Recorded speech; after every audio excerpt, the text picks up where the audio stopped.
एक छोटे से गांव में एक किसान रहता था जिसका नाम रामू था। रामू बहुत मेहनती था, लेकिन उसके पास बहुत कम जमीन थी। हर साल वह अपनी पूरी मेहनत से फसल उगाने की कोशिश करता, लेकिन मौसम की मार, बुरी फसल और दूसरी समस्याओं के कारण वह कभी भी ज्यादा मुनाफा नहीं कमा पाता था। एक साल गांव में बहुत तेज बारिश हुई और रामू की फसल पूरी तरह से बर्बाद हो गई। वह बेहद निराश हो गया और सोचने लगा कि अब वह अपने परिवार का पेट कैसे भरेगा। उसने हार मान ली और सोचा कि शायद किसानी करना उसके बस की बात नहीं है। उसी समय गांव में एक ज्ञानी साधु का आगमन हुआ। साधु ने रामू को परेशान देखा और उससे पूछा, क्या हुआ बेटा, इतना उदास क्यों हो? रामू ने अपनी सारी समस्याएं साधु को बताईं और कहा, मेरी किस्मत ही खराब है, मैं कितनी भी मेहनत कर लूं, कुछ अच्छा नहीं होता। साधु मुस्कुराए और रामू से बोले, तुम्हारी समस्या मेहनत की नहीं,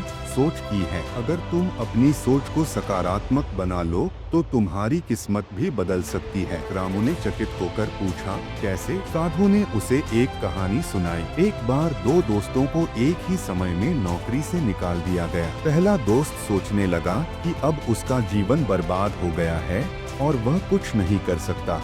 उसने हार मान ली और अपनी बाकी जिंदगी दुख में बिताई। लेकिन दूसरा दोस्त मुस्कुराया और बोला, शायद यह मौका है कुछ नया करने का। उसने मेहनत की, एक छोटा सा बिजनेस शुरू किया और कुछ ही सालों में वह बहुत सफल हो गया। साधु ने रामू से कहा, तुम्हें यह तय करना है कि तुम पहले दोस्त की तरह हार मानोगे या दूसरे दोस्त की तरह सकारात्मक सोच अपनाओगे। रामू ने साधु की बातों को गंभीरता से लिया। उसने तय किया कि वह अपने हालात को बदलने के लिए अपनी सोच बदलेगा। उसने अपनी बची हुई जमीन पर नई तकनीकों और फसलों की जानकारी हासिल की। उसने इंटरनेट और गांव के कृषि केंद्र से मदद ली।